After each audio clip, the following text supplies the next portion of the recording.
All right, everyone get ready because today we are going way back. Yeah, way back. To the early days of Ragnarok Online. Oh, the good old days. Specifically, episodes 1 through 20. From humble beginnings.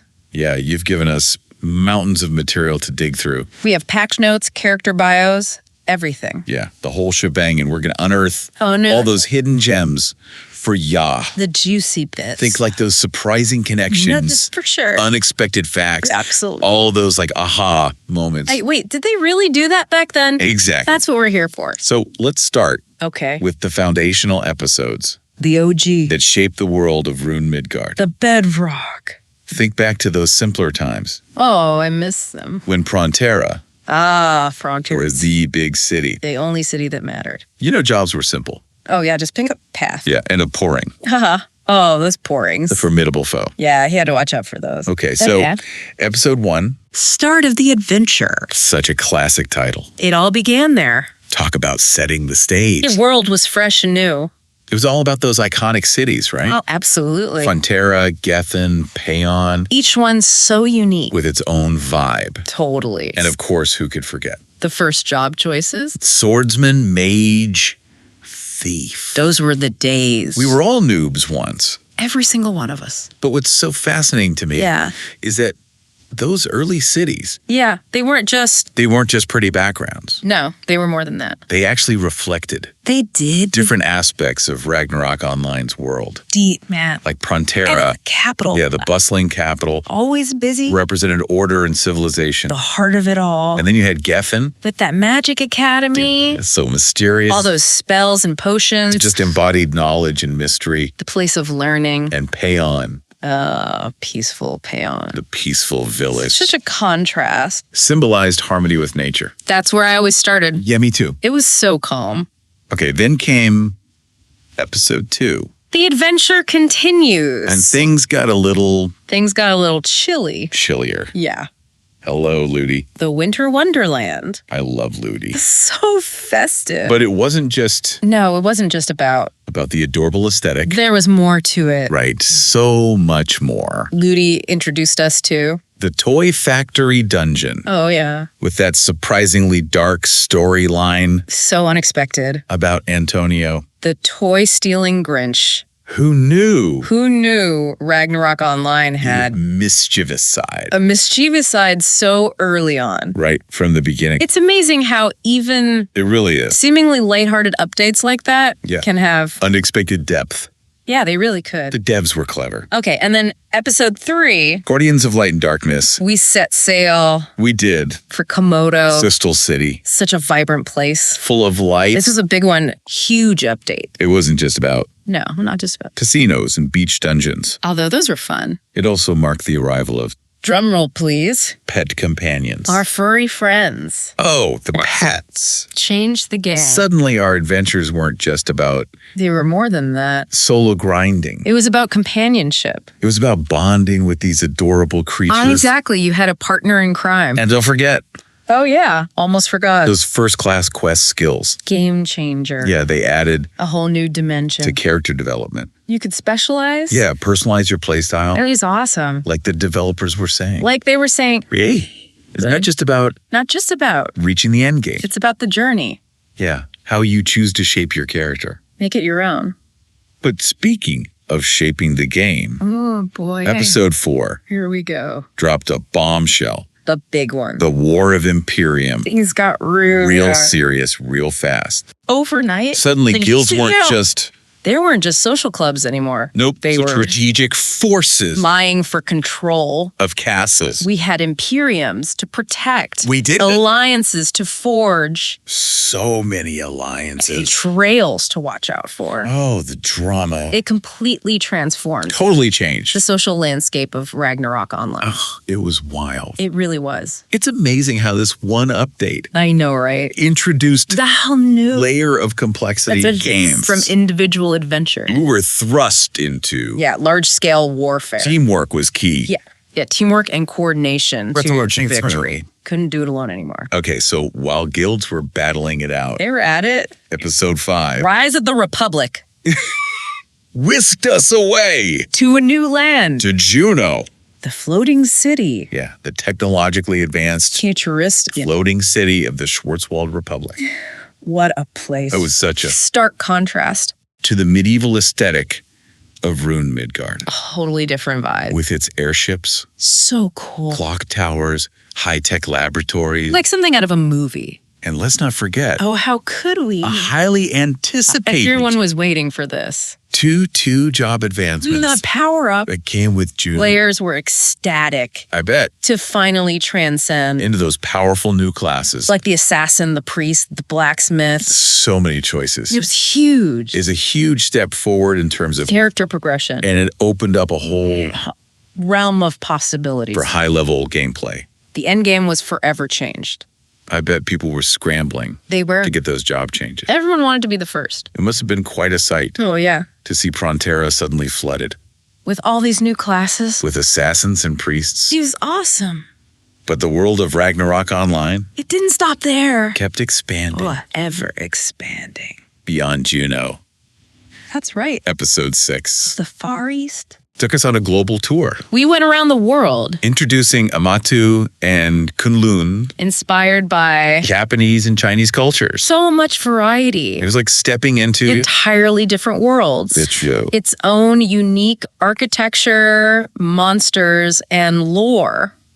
I love that they did that. It really broadened the scope of the game, This is where we see the Yeah. game's world building. really starting to blossom. It wasn't just about No, it was more than that. adding new maps. They were weaving together Yeah, different cultures and mythologies. to create this richer, more diverse tapestry. It's like they were building a whole universe. They were, weren't they? And they snuck in They did. a little something A special bonus. with that update too, right? Yeah, I think so. Something about wedding bells. Oh, yeah. Episode sites introduced the marriage system. That's right. It was a game changer. Literally It added a whole new dimension. to the social dynamics of the game Players could form lasting bonds, and celebrate their virtual unions. with in-game ceremonies and special items. Talk about a reason to party. I bet there were some epic wedding crashes too. Oh, I'm sure there were. But the adventures didn't stop there. They never did. Episode 7 Into the abyss, took us deep into the jungles of Komodo, revealing the hidden village, of Umbala, home to the Utan tribe. those mysterious Utans. The Utan. They were such a unique addition to the game I love their designs. with their distinctive culture Yeah, centered around nature. and those beautiful wooden carvings. They were so cool. It reminded us Yeah, that the world of Ragnarok Online, it wasn't just about no, not just about, grand cities and technological marvels. it was about more than that.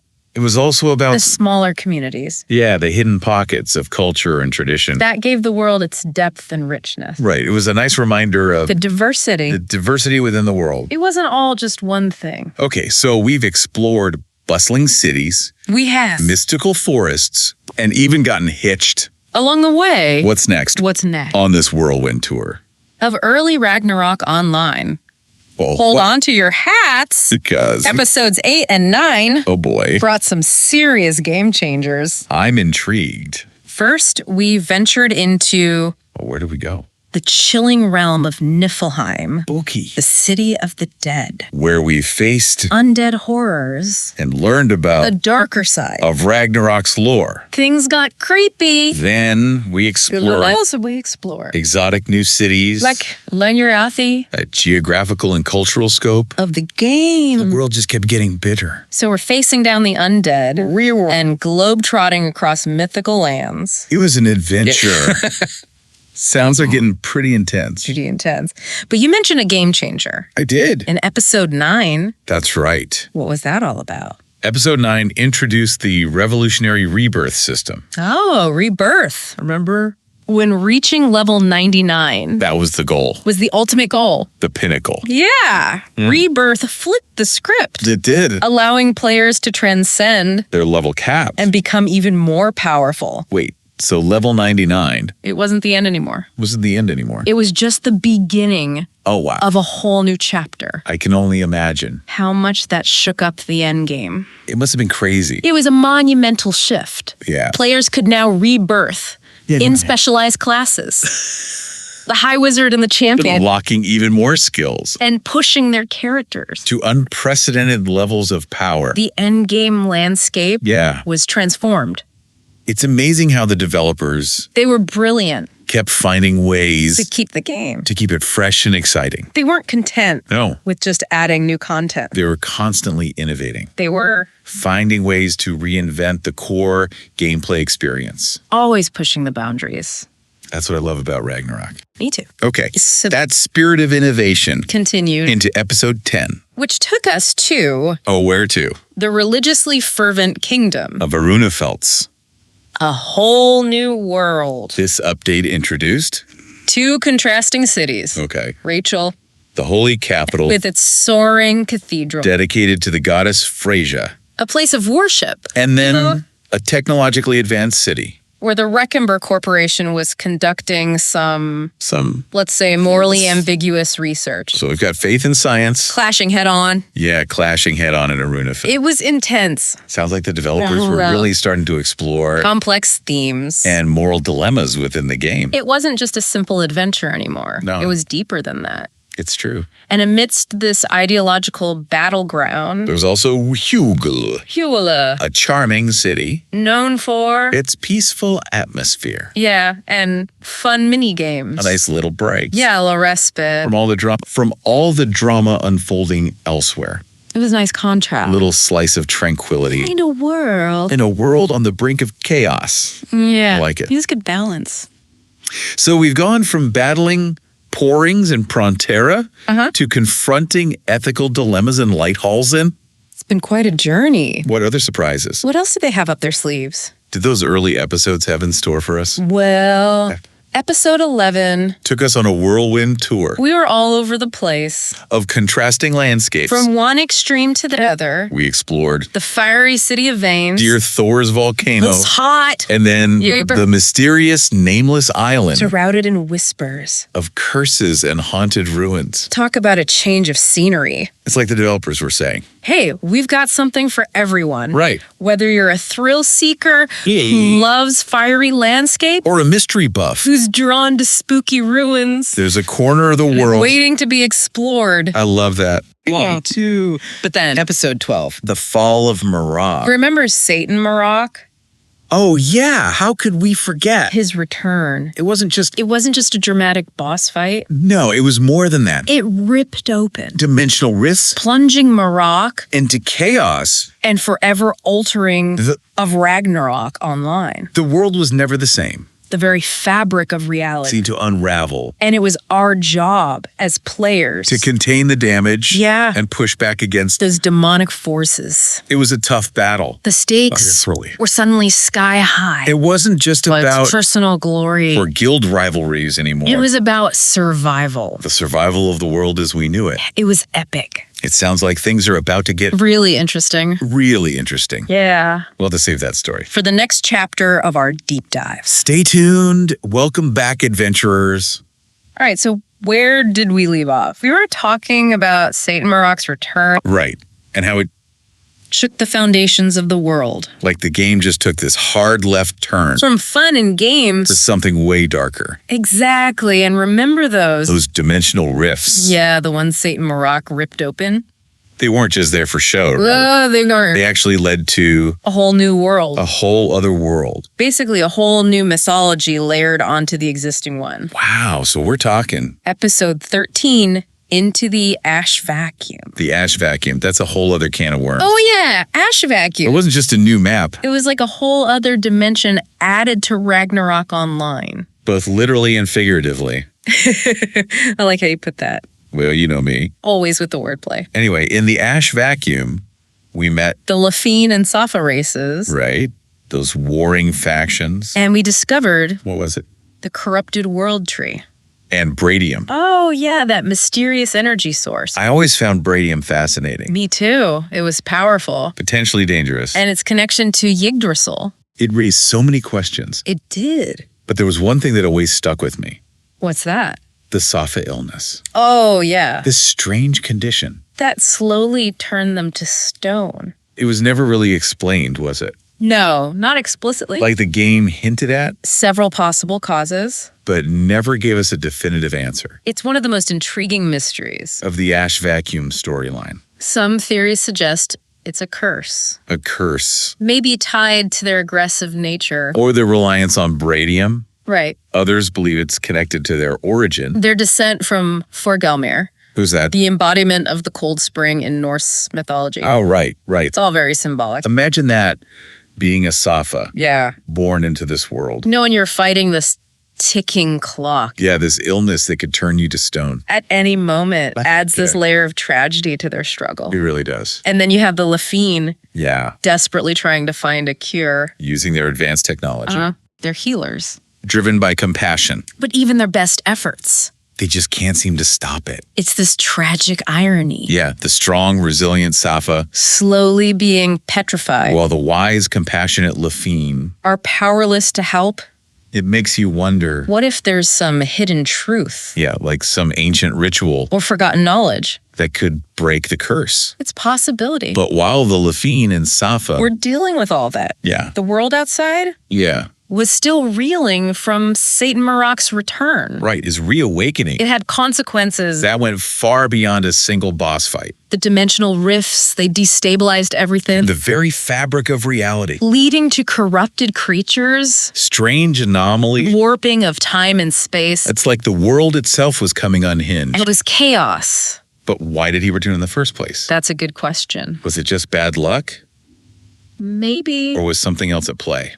Some believe he was summoned Summoned either in unintentionally on or as an unintended consequence. of some magical working. There were even whispers Of what? that certain factions might have wanted him back, Why would anyone want that? hoping to exploit the chaos. For their own game. It's a possibility. That's a pretty dark thought. It is. But it makes you think. It does. And speaking of things that make you think, Oh, episode 14 Path to the Heavens. introduced the legendary bridge connecting Midgard to Asgard. It was a sight to behold. Bifrost was a breathtaking spectacle. But it wasn't just about the visuals. It was a symbol Of what? of both wonder and danger. A pathway to realms of unimaginable power. And at the end of that path, The Lay Eklish, the hidden city of the Lafine, the technological marvel powered by the very forces. that seemed to be corrupting Yggdrasil. It's a fascinating paradox. The Lafine trying to heal Yggdrasil, With their advanced technology, but their methods, they were extreme. even desperate, Were they saviors? or potential destroyers.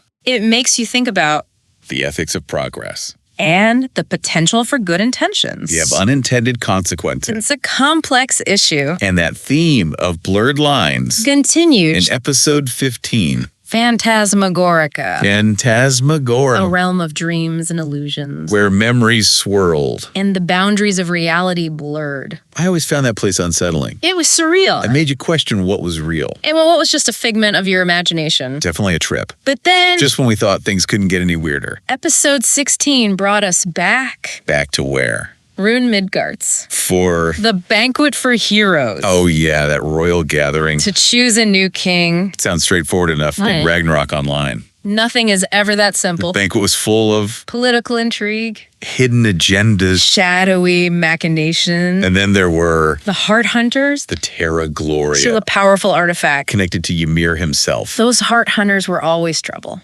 But their theft of the Terra Gloria, It had consequences. that went far beyond the banquet, It plunged the kingdom into turmoil. setting the stage for. Episode 17, Illusion of Truth. So what happened in episode 17? We worked with the Secret Wings, To unravel Rakenber's shadowy experiments, and uncover the truth. That brilliant but tragic figure. whose research had both positive and devastating consequences. Vormund's story is a classic example. Of how the pursuit of knowledge, Can be a double-edged sword, his work paved the way for incredible advancements. but also unleashed forces he couldn't control. It's a cautionary tale.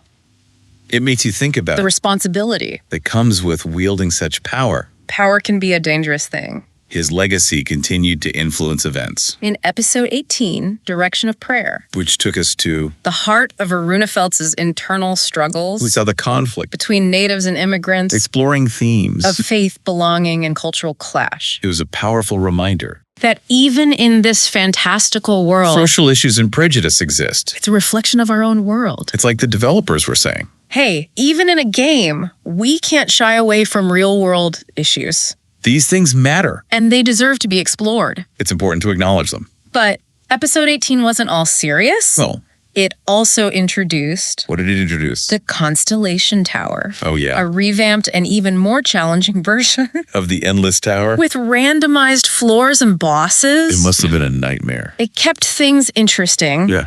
Episode 19, Took us to the frozen realm of Isgard. Land of the Snowflowers. This land, Yeah. born from the body of Jormungandr, had its own unique ecosystem, Like, the winged Iwan race. and the imprisoned Argans. It was a beautiful but harsh environment. Filled with a sense of mystery and foreboding. It was like stepping into a whole other world I remember feeling this sense of unease. in Isgard. Yeah, like something ancient and powerful, Was lurking beneath the surface. waiting to be unleashed. And that feeling only intensified. In episode 20, Undying. which introduced Razgan. a new deity, Born from the chaos and despair of the world, his arrival, was a game changer. it signaled A shift in the cosmic balance a tipping point. that hinted at the approaching Ragnarok In those whispers, of Jormungandra's potential return. the stakes had never been higher. It felt like the end was near.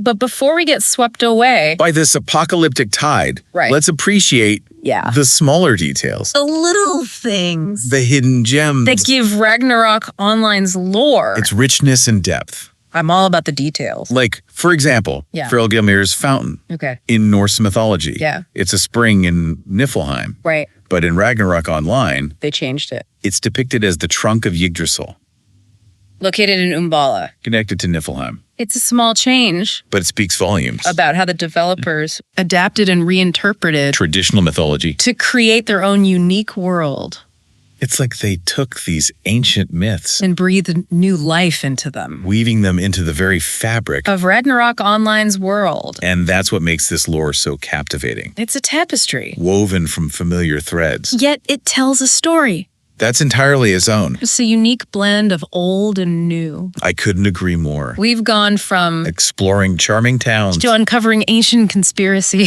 from battling adorable pourings. to facing down cosmic horrors. It's been one heck of a ride, It has. but we're not done yet. There's still so much more to explore. There is. We've covered a lot of ground, We have. but there are still some crucial aspects Of the lore. that we haven't touched upon. Wait, what?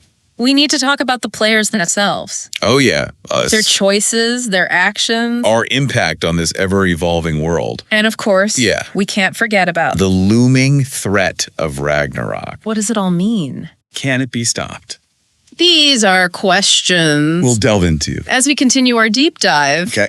But for now, Yeah. let's take a moment to reflect. On everything we've discovered so far, The world of Ragnarok Online is vast and complex, filled with wonders and dangers. and every new update Every new episode adds another layer. to this intricate tapestry. It's a never-ending story. It's amazing to think about how far we've come. From those humble beginnings in Prontera, To the cosmic clashes in Ash Vacuum. it's been quite a journey. And I'm ready for more Bring on the next chapter. of this epic saga.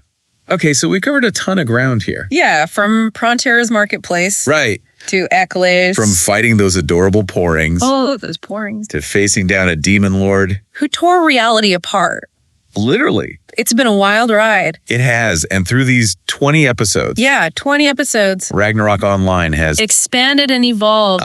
It really has. But amidst, All the chaos and cosmic drama there's this question that keeps, bugging you. yeah, what does it all mean? The big question. What's the core message The underlying theme. that ties all these? Seemingly disparate threads together. I Yeah. think the answer is multifaceted, Okay. reflecting the richness and complexity of the lore itself. So multiple interpretations. Exactly. One interpretation could be What could it be? the cyclical nature of history. Interesting. You see it everywhere. The rise and fall of civilizations. Okay. The ebb and flow of power. Right. The constant dance between creation and destruction. Oh, I see where you're going with this. You do. Think about glass time. Once a symbol of Schwarzwald's technological prowess. falls into ruin and becomes A haunted battleground. right. And guilds clash, In the War of Imperium, vying for control, forming alliances. and inevitably facing their own downfall. And then there's Ragnarok itself, The cyclical apocalypse. hanging over the world. Like a shadow. It's like that. Ouroboros, The what? the serpent biting its own tail. Oh, yeah. Destruction breeds creation, And creation inevitably leads to destruction. a never-ending cycle. But within this cycle, We as players, we're not just passive observers, are we? we're actively shaping the world, our choices and actions. It's true. Every quest, Every monster, every alliance, it all contributes the to grand tapestry. of Ragnarok Online's history. So that brings us to another theme, Oh, which is the tension between fate and free will. fate versus free will. Are we bound by destiny Or can we break free from the cycle? and forge our own path? It's a classic struggle. Like the Gaybolg family, Cursed by Jormungandr, that firstborn son. doomed to die young, It's tragic. a seemingly inescapable fate. But then you have characters Like Vogeland and Lehar, fighting against that destiny trying to break the curse. to forge their own path. It's inspiring. It highlights The enduring power of hope, the belief that even against impossible odds, we can choose to fight, to resist, to carve our own destiny. so it's not all, Doom and gloom. even with Ragnarok on the horizon. There's still room for Hope, redemption, absolutely the Lefine's dedication, the healing Yggdrasil, even when their methods are extreme, and those who fight against oppression. like the rebels. In the Prince Revolt storyline. Right. And those everyday heroes Bending together, to face down impossible odds. whether it's defending an Imperium Or battling a demon lord. exactly. It's about finding strength in unity, in camaraderie. in the belief that And even in the darkest of times. there's always a glimmer of hope. And what about the Dorum? Ah, the Dorum. They showed up. Their arrival seems significant. Like a sign that balance can be restored. they're more than They're just adorable cat people. their connection to Yggdrasil. Their mastery of summoning magic They could be key. in the fight against The forces that threaten the world. they might just tip the scales It's a reminder that hope can come. from the most unexpected places. But let's not forget about, Knowledge from those ancient texts, to cutting-edge technology, knowledge is the a weapon. catalyst for change. It's Varmint's story. It's a powerful reminder. That knowledge, Can be a double-edged sword. it can be used for good or for evil. His brilliant mind led to, Incredible advancements. but also devastating consequences. It's a lesson in responsibility, Using knowledge wisely, ethically, understanding its potential impact. it's not just about what we learn. It's how we use it. Exactly. So in the end, It all comes down to choice. every step we take From choosing our starting class, to deciding which side to support, it shapes our journey. and influences the world around us. It's empowering, isn't it? To have agency. Even in a world shaped by, Ancient prophecies and cosmic forces. we're not just pawns in a game, We're active participants, writing our own stories. shaping our own destinies. That's the beauty of Ragnarok Online. It's not a static story, It's alive, it's breathing constantly evolving through the choices and action. of countless players. So as we wrap up this deep dive, Any final thoughts? what should we be thinking about?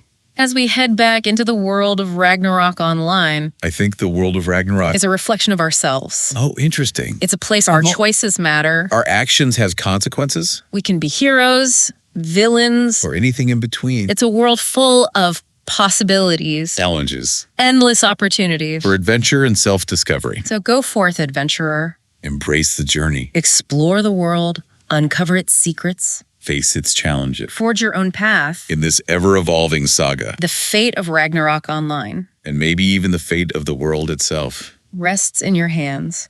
Wow, that's heavy. It is, isn't it? On that note, I think it's time to wrap up. we've reached the end of our deep dive. Into the lore of Ragnarok Online. Episodes 1 through 20, It's been a wild ride. full of surprises and insights And those aha moments, that make you appreciate the depth and complexity. of this incredible game. Thanks for joining us. May your adventures be filled With loot, laughter, and legendary lore reveals.